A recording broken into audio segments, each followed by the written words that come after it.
Bienvenue à cette émission Chemin d'intériorité. J'aimerais partager avec vous un thème qui me tient beaucoup à cœur, c'est celui de la souffrance. C'est toujours un scandale, la souffrance. On ne réussit jamais à y trouver tout à fait un sens. Les philosophes peuvent réfléchir puis expliquer beaucoup de choses, donner de la lumière à beaucoup de mystères, enfin de problèmes. Mais celui de la souffrance est un peu leur croix. Comment expliquer la souffrance? Comment lui donner du sens? J'aimerais partager avec vous une réflexion. Il y a un hymne du temps de l'Avent que je trouve extraordinaire. Ta naissance, on s'adresse à Jésus, ta naissance dans l'histoire transforme nos tourments en douleur d'enfantement. C'est pas beau, ça? Ta naissance dans l'histoire transforme nos tourments en douleur d'accouchement. C'est beau. Je suis en admiration devant cet hymne parce qu'il me semble qu'on a là une clé extraordinaire pour comprendre nos tourments. Nos tourments ont un sens dans la lumière de la naissance de Jésus. Et ce sens, il est celui de la douleur d'accouchement. Comme Jésus va dire dans Jean, il dit, enfin, il constate qu'il y a toujours dans l'accouchement beaucoup de douleur. Et il me semble que dans cette lumière, je suis capable de saluer la souffrance comme une espèce d'ami. Moi, j'ai un de mes confrères, prêtre, qui a dit, il y avait le cancer, c'était final. Il a dit, j'ai fait du cancer mon ami. Alors que dans la cause, il est décédé il y a 3 ans. J'ai fait du cancer mon ami. Je sais que je vais mourir bientôt. Vous ne savez pas, vous. 2, je sais de quoi je vais mourir. Vous ne savez pas. D'apprendre que j'avais le cancer de cette nature, ça m'a donné jusqu'à quel point j'aimais la vie, jusqu'à quel point j'avais des amis. Le cancer me met sur une rampe de lancement, le compte à rebours est commencé. J'ai fait du cancer, mon ami. Quand je sais que mes tourments, mes peines, mes souffrances, mes frustrations sont des douleurs d'accouchement, que de cela va naître la vie. Il me semble que ça vient de tout changer et que je suis capable de faire de ce qui est inévitable, la souffrance, d'en faire une amie. Évidemment, sans la foi, ce que je dis là, c'est complètement stupide. Enfin, ce que je dis, c'est souvent stupide, mais ça, c'est pire encore. Je donne un exemple plus particulier. La souffrance que les parents peuvent avoir en voyant que leurs enfants sont loin de leurs valeurs évangéliques. Je parle de parents qui sont vraiment croyants. Ils ont une immense souffrance. C'est de voir comment les enfants, les petits-enfants, même s'ils sont très bons, responsables, sont comme indifférents à la religion. Même parfois hostiles. Quelle souffrance! Est-ce qu'on est capable de comprendre, nous les parents, ou les mononcles et les matantes, parce qu'on a le même problème avec les neveux puis les nièces, comprendre que cette souffrance-là est en train de faire naître Jésus dans le cœur des autres, dans le cœur des nôtres. Dans Matthieu chapitre 12, à la fin, il y a une scène qui est assez bouleversante. Marie et les frères de Jésus. Bon, une parenthèse, on parle souvent dans l'Évangile des frères de Jésus. De là, on conclut que Marie a eu d'autres enfants que Jésus. Pour Benoît XVI, un excellent exégète, il s'agit plutôt des cousins et des cousines. À l'époque, on appelait frères, sœurs, des cousins et des cousines. Je me rallie facilement à cette interprétation. Alors, Jésus est dans la maison de Simon-Pierre à Capharnaüm. Chaque fois qu'il débarquait à Capharnaüm, il se retrouvait à la maison de Simon-Pierre. Jésus n'a jamais eu de maison à lui, bien sûr. Or, les gens le savaient. Et aux oreilles des frères de Jésus et de sa mère vient la rumeur qu'on n'a même pas le temps de manger. Alors, les frères de Jésus ont dit, il a perdu la tête, il faut l'arrêter. Ils ont gagné à leur projet Marie qui s'est mis en route avec eux. Et ils arrivent, évidemment, ils n'ont pas pu entrer dans la maison de Simon-Pierre, il y avait tellement de monde. Mais les frères et Marie font dire à quelqu'un, va dire à Jésus qu'on l'attend dehors. Lui a senti le piège et il y va d'une question extrêmement impertinente. Qui est ma mère? Qui sont mes frères? Imaginez Marie dans le cadre de porte qui entend la réflexion. Qui est ma mère? Et promenant, nous dit l'évangéliste, promenant son regard sur ceux qui sont là, mais c'est vous ma mère, c'est vous mes frères, mes sœurs. Il n'a pas dit mon père, parce que son père, évidemment, c'était Dieu le Père dans les cieux. Qui est ma mère, mais c'est vous, ceux qui observent la volonté de Dieu. Voilà mes frères, ma mère, mes sœurs. Quand on n'y pense pas souvent, que nous sommes mères de Jésus. C'est pas quelque chose dans notre spiritualité qui vient souvent à la mémoire, mais n'empêche que c'est dans l'Évangile. Nous sommes mères de Jésus. Nous avons à l'engendrer dans le cœur des autres, de le mettre au monde. Cela veut dire toute une théologie concernant Jésus et par lui Dieu, un enfant. Quant à la communion, on porte dans notre main l'hostie. Nous sommes une mère qui porte l'enfant. Puis on pourrait chanter « Te voici comme un enfant. Tu t'abandonnes à moi. » Nous sommes mère de Jésus. Nous avons à l'engendrer. Mais il n'y a aucun engendrement qui ne se fait pas sans douleur.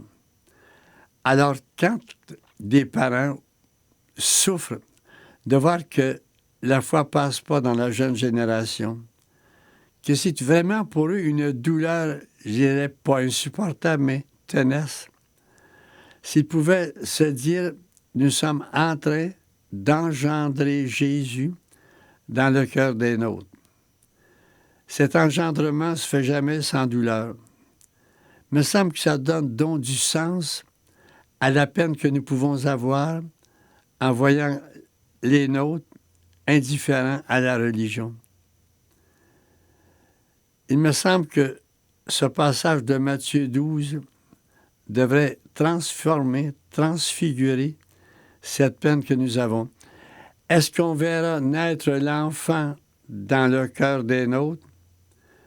La grossesse peut durer longtemps, mais ça finirait pas par un avortement ou par une naissance manquée.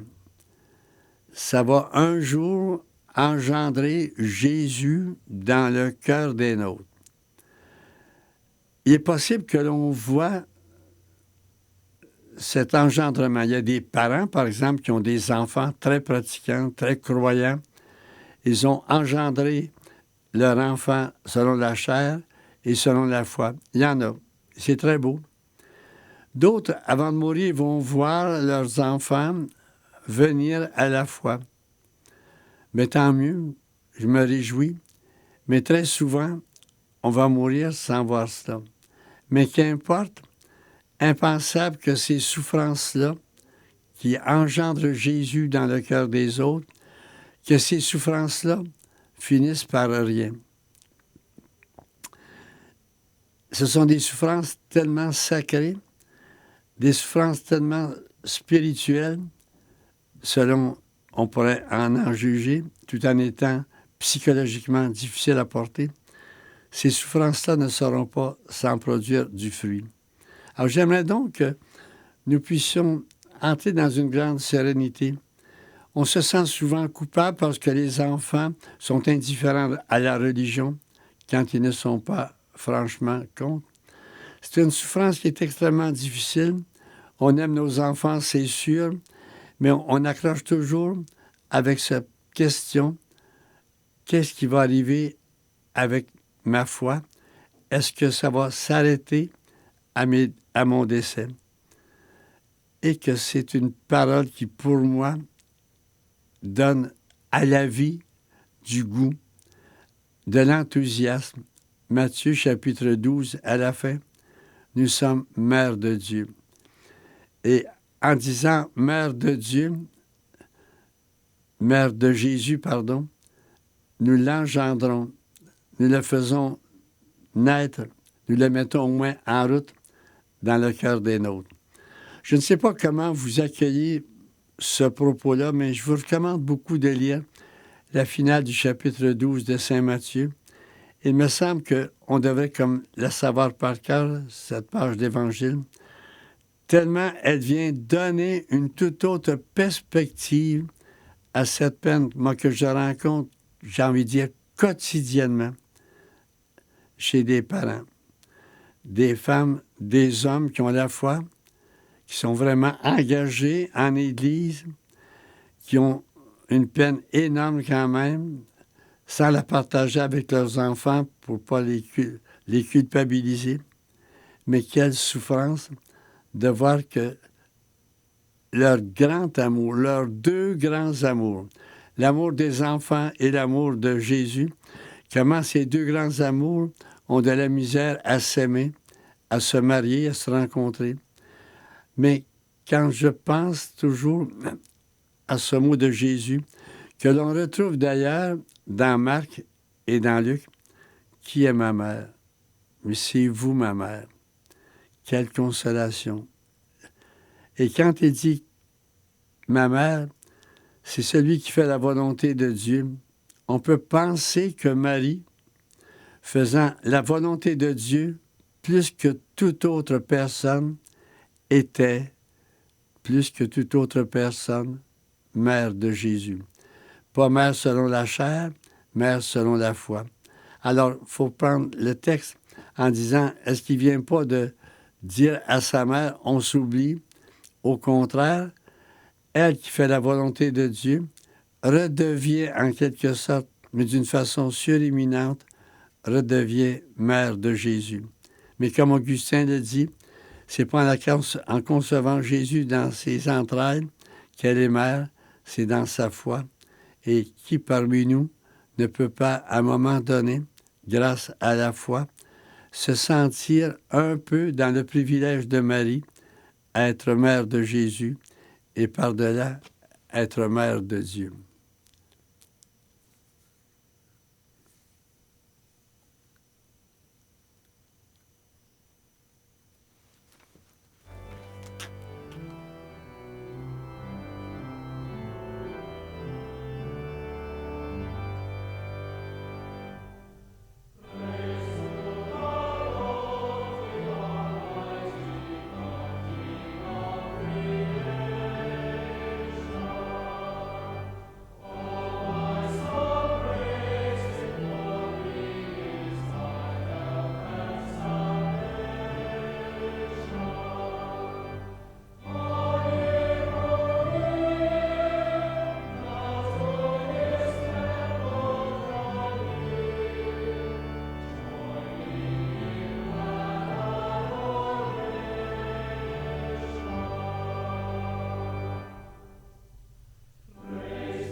ma réflexion, en partant toujours de cet hymne de l'Avent,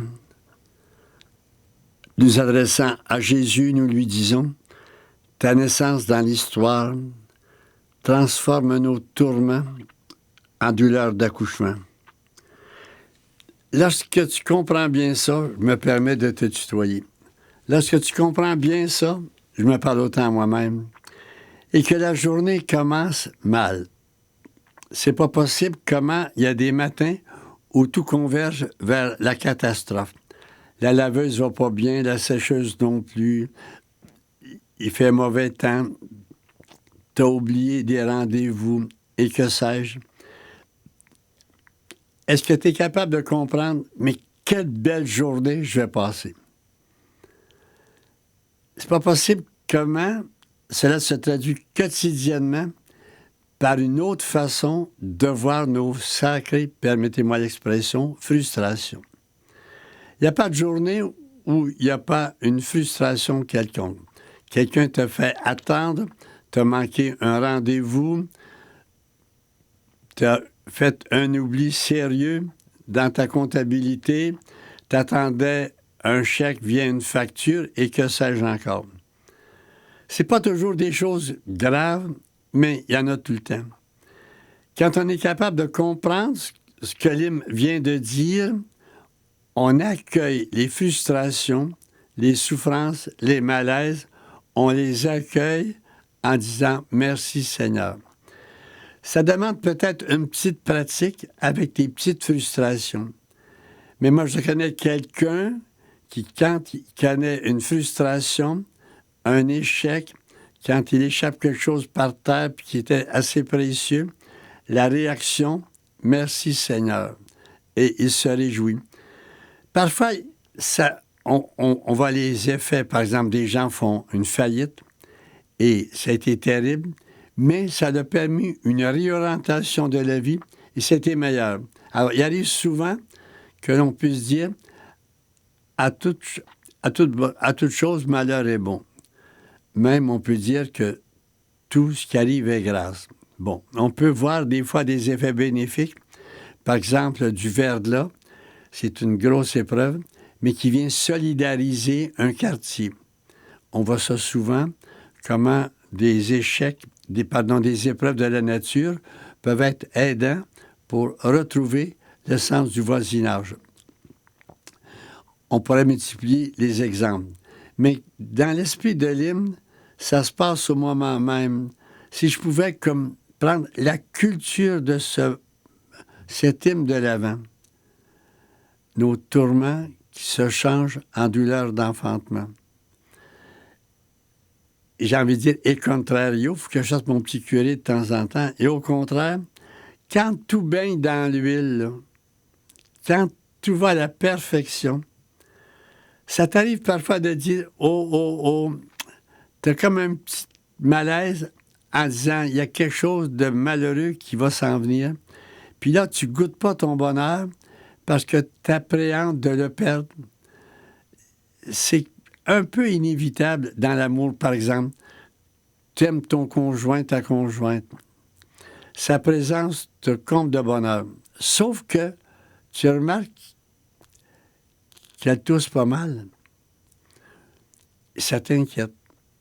Tu remarques que ce matin-là, elle manque d'enthousiasme. Ça t'inquiète. Ou, étant sortie, elle devait revenir, ou il devait revenir à tel moment, il n'est pas de retour. Ça t'inquiète. Vois-tu comme ton amour est tout le temps mêlé à des inquiétudes. Par contre, si tu l'aimes pas, ton conjoint, puis qu'il retarde, ben tu dis des accidents, c'est un peu inévitable, ça arrive à tout le monde, tu te consoles facilement. Comment en arriver à avoir un amour paisible? Avoir un amour où il n'y a pas de quelques ombrages d'inquiétude. C'est en te disant, s'il y en a, ça sera pour le mieux. Quelle beauté de pouvoir dire, quand tout va bien, de ne pas me dire, oui, mais tout d'un coup que je perds, tout d'un coup que... Mais s'il y a un tout d'un coup que, ça sera encore pour le mieux. Nos douleurs d'enfantement. C'est pas possible comment la vie tout entière vient de changer. Lorsque tout commence dans la facilité, on peut un peu s'en méfier. Il est possible que la journée soit un peu stérile. Être capable de se dire, par contre, quand je mets le focus sur ce qui ne marche pas, de dire, c'est de là que naît la vie, mais à la condition de la foi en Jésus-Christ. Par sa naissance dans l'histoire, Jésus est le sauveur de tout. Mais sauver ce qui est sauvé, il vient sauver ce qui est perdu. Il vient sauver mes tourments. Quel est l'effet de Jésus? C'est de pouvoir sauver en les transformant mes tourments. Si j'étais capable de vivre ça là, avec sérénité, avec constance, il me semble que je serais un missionnaire extraordinaire. Tu sais, des fois, on se demande quelle est la pertinence de la religion, en particulier de la religion catholique. Quelle est sa pertinence? En quoi cela peut-il changer quelque chose? Cela ne vient pas changer quelque chose de secondaire. Cela vient de transformer complètement ma vie de telle manière que, sans appeler la souffrance, je l'accueille avec joie. Évidemment, il y a des mystiques qui l'ont souhaité. Un jour, Jésus demande à Jean de la Croix, « Jean, tu as beaucoup souffert à mon nom, pour moi, pour ma cause. » Et ce n'était pas des souffrances à peu près. À son époque, les monastères étaient équipés d'une prison, s'il vous plaît. Et dans la prison, c'était quasiment de la torture. Dans les monastères espagnols du temps, alors Jean de la Croix a été mis en prison dans son monastère. Les moines n'y allaient pas par 4 chemins à l'époque. Alors, quand Jésus dit « Tu as beaucoup souffert à cause de moi, que veux-tu en récompense? » Souffrir davantage. Quand tu entends ça, tu dis « Il y a un problème mental, ce bonhomme-là. » Mais quand on sait que c'est un des grands poètes de l'Espagne, on y va avec plus de précaution. Qu'est-ce que tu veux en retour? Souffrir davantage. Et c'est le refrain que l'on voit chez Thérèse d'Avila. Ou souffrir ou mourir. Vous écoutez ça? Ou souffrir ou mourir. Mais ces gens-là avaient découvert que la souffrance, c'était l'engendrement, c'était donner naissance à la vie. Il y a aussi une autre façon d'envisager cela. On a ça dans l'Épître de Paul aux Colossiens, au chapitre 1, verset 24.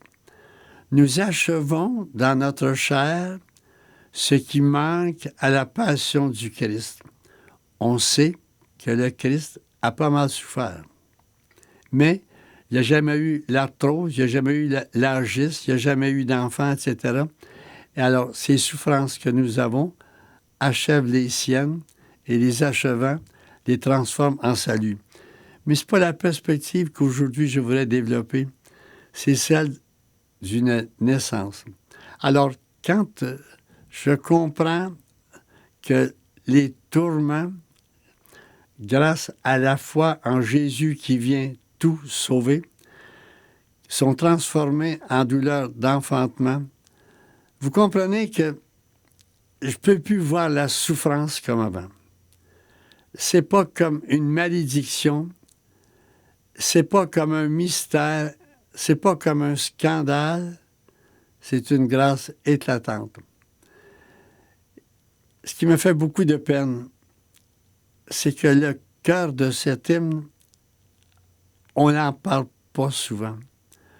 On essaie plutôt, en parlant de la souffrance, avoir un mot en bouche, résignation. Résignation. Patience. Ça va passer. C'est inévitable.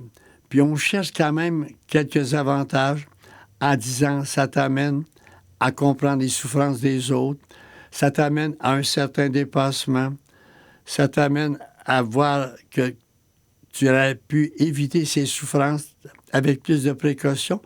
On essaie de trouver un sens. Mais mon Dieu, que ce sens, il est donc ténu et peu source de consolation. Si j'étais capable de me souvenir de cet hymne-là, il me semble que j'aurais une réaction qui pourrait au moins interpeller le monde. Aujourd'hui, défense de souffrir. C'est le bonheur, mur à mur, jour par jour. Et quelqu'un qui n'est pas heureux, c'est un malade mental. La tyrannie du bonheur. Et mon Dieu, comme cela est devenu courant avec les coachs de vie, avec les adeptes de la psychologie positive, on est en train de nous mettre dans l'illusion d'une vie sans souffrance. Et quand elle est là, puis qu'elle dure, puis qu'elle est irrévocable, c'est le suicide. Le suicide que ça donne ou qu'on nous donne, peu importe. Alors que la religion catholique, l'Évangile, pourrait tellement prendre à contre-courant cette culture dominante, défense de souffrir, défense d'avoir de la douleur. C'est une petite parenthèse que je fais. Je marche dans le bois, je me tords le pied, j'ai une douleur. Heureusement que j'ai une douleur, autrement, je ne pourrais pas penser de me faire soigner et l'accident pourrait devenir dangereux. La douleur est donc bénéfique. Elle m'informe qu'il y a quelque chose qui ne va pas dans mon organisme et auquel je dois prendre soin. Alors, quand on veut avoir une vie sans douleur, c'est une vie dangereuse parce qu'on est incapable à ce moment-là d'être alerté sur la part en nous qui ne fonctionne pas. Je ne voudrais pas me faire le héros de la douleur, mais mon Dieu, qu'on pourrait donc être plus amis de la douleur en voyant comment elle nous rend service. Je distingue la douleur de la souffrance. La douleur, c'est quelque chose de très précis. J'ai mal aux pieds, j'ai mal aux dents, j'ai mal au cœur. Tandis que la souffrance peut être beaucoup plus généralisée et être difficilement cernable. La souffrance de perdre un ami, la souffrance de faire une faillite, la souffrance de s'être écarté et quoi encore. Ces souffrances sont des fois agressantes. Elles nous jettent dans la révolte. Mais l'hymne vient tout changer. Ce sont là des douleurs d'enfantement.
Ces peines que nous avons, ces souffrances de tout ordre, ont un sens. Et je veux préciser une peine en particulier, la mort d'un être aimé. C'est une part de nous qui s'en va. André Comte-Sponville, un athée, ne regrette pas de ne pas avoir la foi. Il ne se sent pas malheureux pour autant. Mais il y a un moment, un seul dans sa vie, où il aimerait avoir la foi, c'est dans la perte d'un ami. Il dit lui-même, « Je serai plus facilement et plus vite consolé. » Quand on vieillit, on se retrouve petit à petit dans une grande solitude.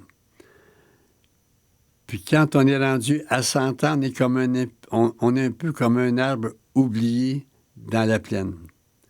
C'est une souffrance.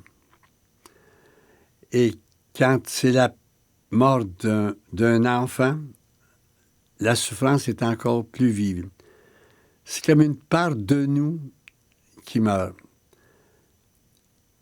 C'est difficile de consoler un parent. Parfois même, il refuse toute consolation.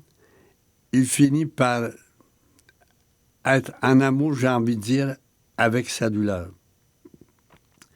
Et s'il était consolé, il lui semblerait qu'il serait infidèle à son enfant. On a ça aussi dans la vie de couple. Hein? On pense que si on en arrivait à ne pas souffrir de la perte de la mort d'un mari, d'une femme, qu'on lui serait infidèle. Cette peine que nous avons, si je pouvais bien la comprendre,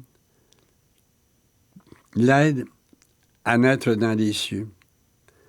C'est la souffrance qu'on peut avoir à la mort ou à la pensée de la mort. C'est une souffrance qui est réelle. Mais de penser que cette souffrance-là, c'est une manière de naître à la vie. C'est pas pour rien, par exemple, que l'Église fête les saints et les saintes le jour de leur décès, parce que le jour de leur décès, c'est le dies natalis, le jour de la naissance. Alors, la mort et la souffrance souvent qui précèdent, ou la peur de la mort, voilà des souffrances, ou la mort d'un être cher, voilà des souffrances. Mais dans l'esprit de Jésus, dans la foi en Jésus, ces souffrances-là sont transformées en sachant qu'on entre dans la vie. On pense aux mots de Thérèse de l'Enfant Jésus, mourante, « Je ne meurs pas, j'entre dans la vie ». Là, je vais faire une blague pour changer un petit peu l'atmosphère, s'il y en a qui trouvent c'est trop morose. Il y avait une fondatrice de communauté qui était mourante. Toutes les sœurs étaient autour du lit, puis attendaient une dernière parole de leur fondatrice. Or, ça venait pas. La supérieure s'est rappelée qu'elle aimait le lait de chèvre, en disant, on va lui en donner, ça va peut-être la réanimer au point qu'elle va parler. L'économe a dit, du lait, c'est pas assez fort, on met du brandy dedans. On met du brandy dans le lait de la chèvre, puis on en met quelques gouttes sur les lèvres de la sœur mourante. Elle a ingurgité ça. Encore un petit peu, et tout à coup, elle ouvre un œil. Alors là, on est allé plus rondement avec le traitement. Puis tout à coup, la sœur se ranime, et là, elle a eu la dernière parole, c'est de toute beauté. Mes sœurs, c'était le silence. Mes sœurs, vendez-moi jamais cette chèvre-là. C'est beau comme dernière parole, puis elle est morte là-dessus. Je reviens à mon histoire, on entre dans la vie. De penser que pour Dieu, il n'y a pas de mort. Dieu n'est pas le Dieu des morts, mais des vivants.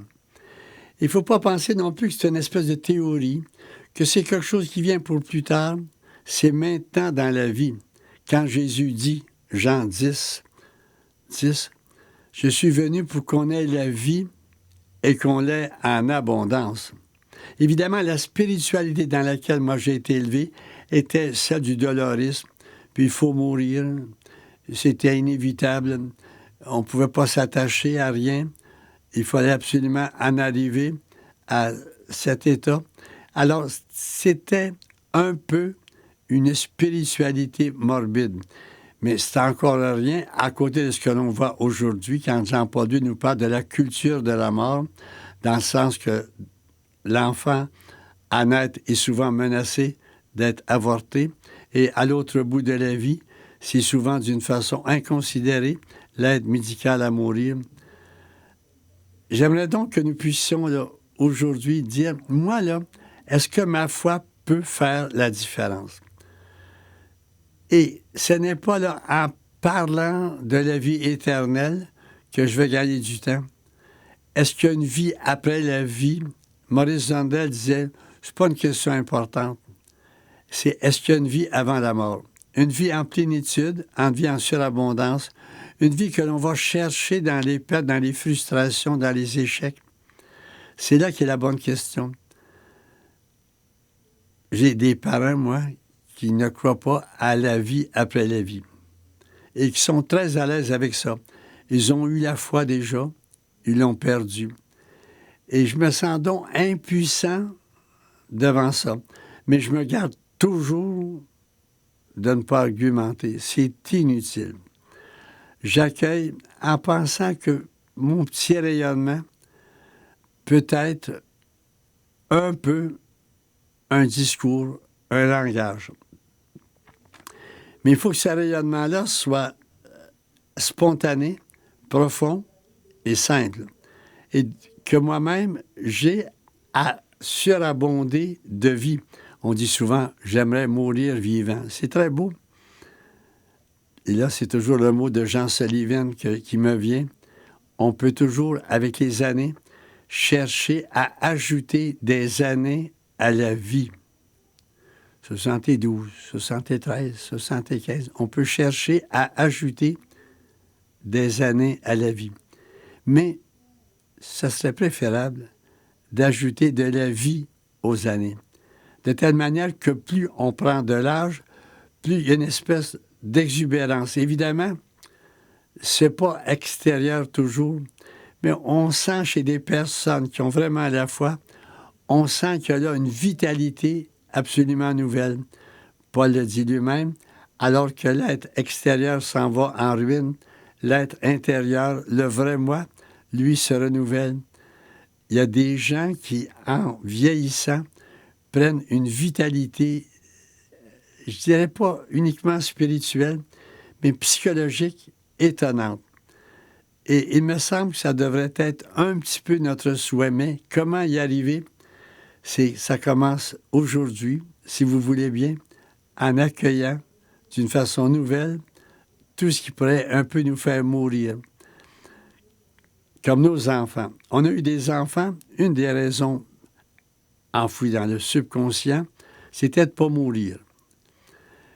Et souvent, ces enfants-là nous font mourir parce qu'on voit mal, qu'on est en train, en souffrant, de trouver un sens à cette souffrance.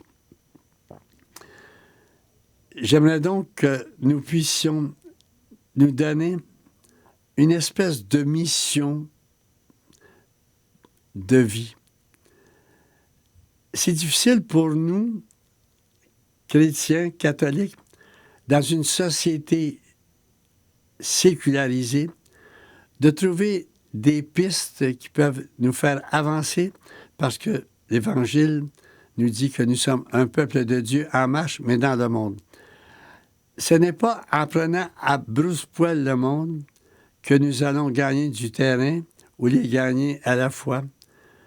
C'est pas possible. Comment nous avons besoin de trouver des repères tant du côté du monde que du côté de l'Église, des repères qui s'aiment. On demandait un jour à Mozart, en train de composer, « Qu'est-ce que tu fais là? » Je cherche des notes qui s'aiment.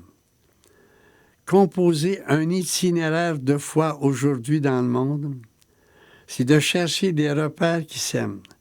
Des repères tant du côté de l'Évangile que du côté du monde. chercher des repères qui s'aiment.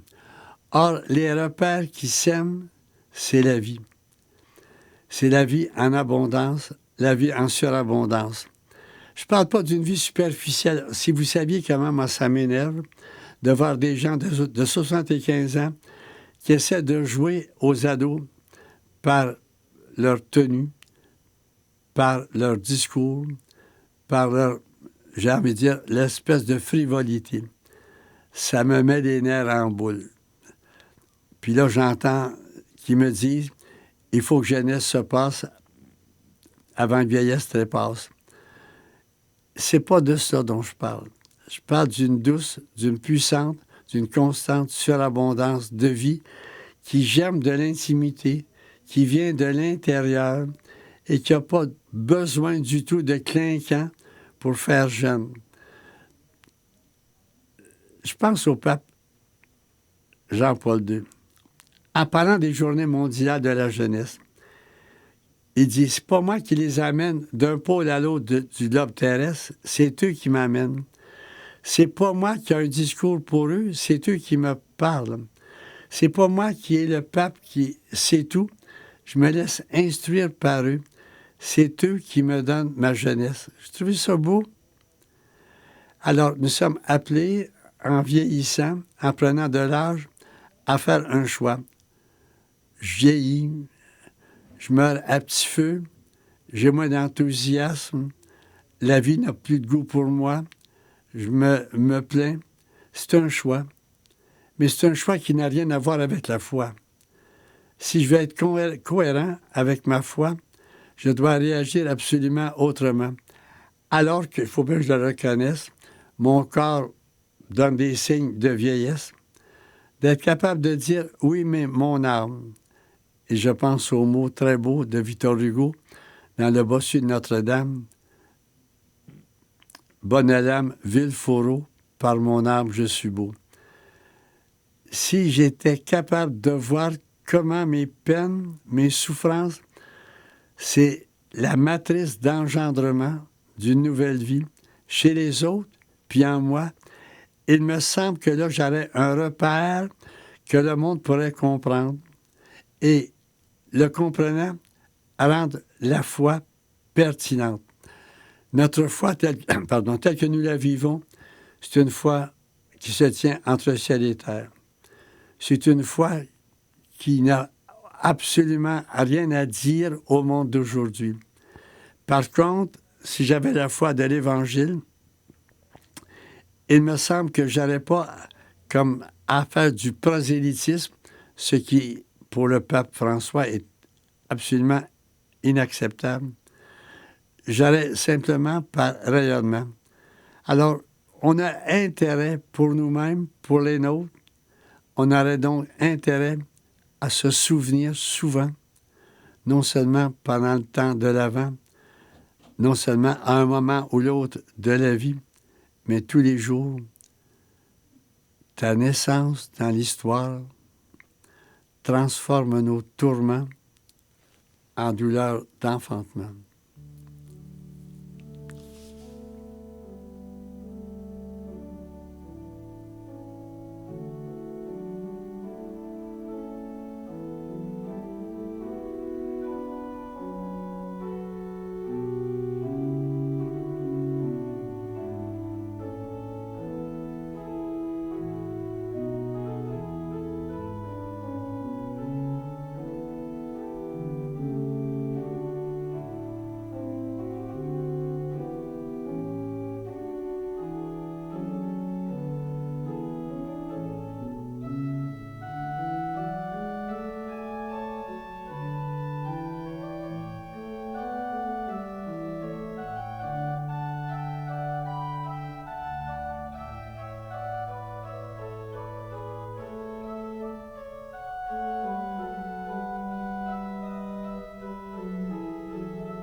en parlant comme je parle, je voudrais non pas paraître pour quelqu'un qui sait et qui enseigne.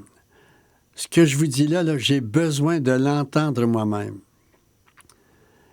Parce que si je m'écoutais là, spontanément, je pense que je passerais ma journée à aller du lit à la chaise longue. Savez-vous quelle est la parole qui, dans l'esprit, parce que moi, j'ouvre les psaumes sans choisir, quelle est la parole qui m'est donnée le plus souvent? Sois fort et prends courage. Par moi-même, j'aurais plus de courage. Juste de m'habiller, me mettre debout en route, je pense que je vais finir par être comme un vieux cheval, je vais dormir debout. Je dis souvent, là, attacher une sandale, puis ensuite une autre. Je rends grâce de ne pas être un mille-pattes. Tu sais, personnellement, je sais, je le sens, j'aurais aucun courage. La vie m'écraserait et je n'aurais qu'un souhait, que ça finisse. Ce qui m'est donné le plus souvent, c'est « sois fort et prends courage ». Alors, ce que je vous dis là, j'ai besoin de l'entendre moi-même. Personne n'est à l'abri d'une espèce de déprime, de découragement, de goût de baisser les bras, à moins de se donner des, comme on dit, des paradis artificiels. Ça peut être par le jeu, ça peut être par la drogue, par l'alcool, ça peut être par le travail aussi. Moi, j'ai été souvent dans le travail un esclave. Je ne travaillais pas pour gagner ma vie, je travaillais pour fuir peut-être ma vie. Alors, j'ai besoin moi-même d'entendre cela. Puis je vous remercie de me donner l'occasion de me le dire, en me donnant l'occasion de parler à la radio. Sois fort et prends courage. Puis là, je me dis souvent, c'est donc valeur d'entendre des aînés ou des malades se plaindre sans jamais trouver une consolation quelconque. Le meilleur, c'est de ne pas maudire la vie, de se résigner. Mais comme dit Bernanos, la résignation, c'est bon à rien. Tu sais, moi, je vois ces peines, ces souffrances, ces frustrations, là, comme des minarets d'or, mais qui ne sont jamais mis en lumière. Ça me fait une peine énorme de voir comment, le mot de Paul est juste, mais comment on est loin de là. J'estime, disait Paul dans Romains 9, que les souffrances de cette vie sont peu à côté du poids de gloire que ça nous donne. De voir toutes ces peines, ces souffrances qui sont en perte absolument totale. On ne sait pas comment s'en servir. Le mieux, donc, c'est de se résigner. J'ai en tête la prière des alcooliques anonymes. Mon Dieu, donne-moi la sérénité d'accepter ce que je ne peux pas changer. C'est déjà beau d'accepter, mais il faut aller plus loin. D'aimer ma souffrance, d'aimer mes frustrations, d'aimer tout ce qui fait mal, parce que tout cela, c'est la matrice de la vie. Comment ne pas aimer? Je me mets dans l'attitude d'une maman. Comment ne pas aimer le temps de la grossesse? Quand on sait que cela mène à la vie, il me semble que ça fait des grossesses heureuses, malgré souvent des maux de tête ou d'autres inconvénients. Il ne s'agit pas d'aimer la souffrance comme telle, c'est stupide, mais de savoir qu'elle a un sens. Et j'ai toujours beaucoup de peine, de souffrance, quand je vois les gens de ma génération, les gens âgés, ou voir des jeunes qui n'ont jamais pu apprendre ce que l'hymne de l'Avent nous dit. Il n'y a pas d'université, aussi pointue qu'elle soit, qui puisse nous faire apprendre cela. Il n'y a que l'Évangile. Et quand je vois comment cet Évangile, il est entre mes mains, et j'ai, moi, à l'annoncer, comment je me sens d'une valeur incroyable, pas par moi-même. Je tiens en main un savoir qui dépasse infiniment le savoir des plus grands philosophes. Quand je me mets à penser à cela, c'est pas une pensée d'orgueil qui me vient, de reconnaissance au Seigneur, puis de dire, ce savoir-là, qu'est-ce que j'en fais? Est-ce que je le garde pour moi? Ça serait épouvantable. Est-ce que je le partage? Et ma manière de le partager, ça fait toute la différence. Je dois le partager en le rayonnant. J'ai beaucoup parlé. J'aimerais prier un peu. Vous voulez bien? Parce que ce que je dis là, ça peut être des mots qui passent en laissant aucune trace. Il n'y a que l'Esprit Saint qui puisse nous dire ces choses en profondeur d'une manière efficace et durable. Je me permets donc de prier. Je m'en fais même un devoir. Esprit du Seigneur, augmente notre foi.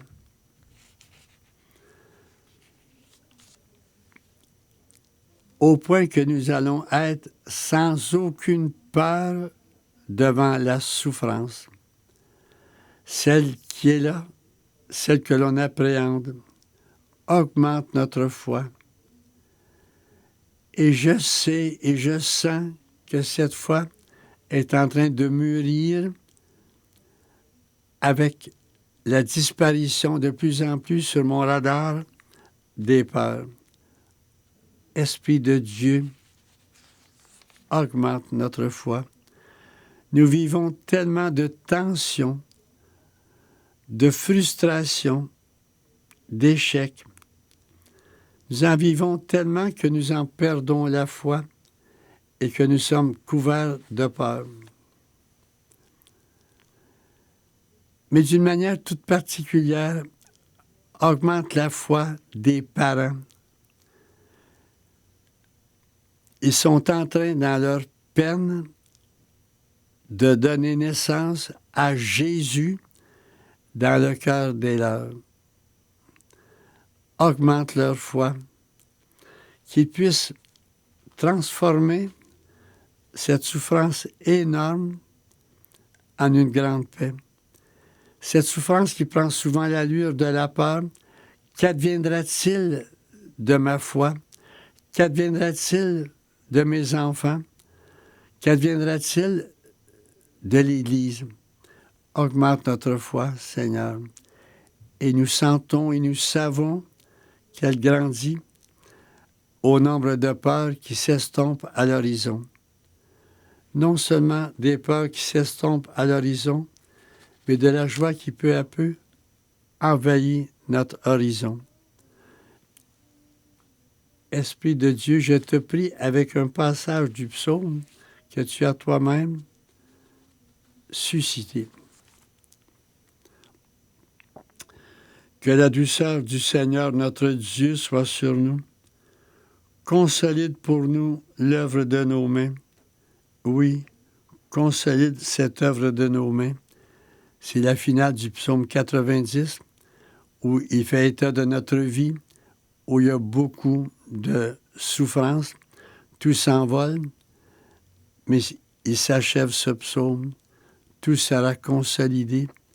Une autre manière de le dire, tout va naître, tout va renaître. Amen. Et je vous bénis au nom du Père et du Fils et du Saint-Esprit. Amen. Merci à Claude Saint-Pierre pour son service technique. Ici, Gérard Marier.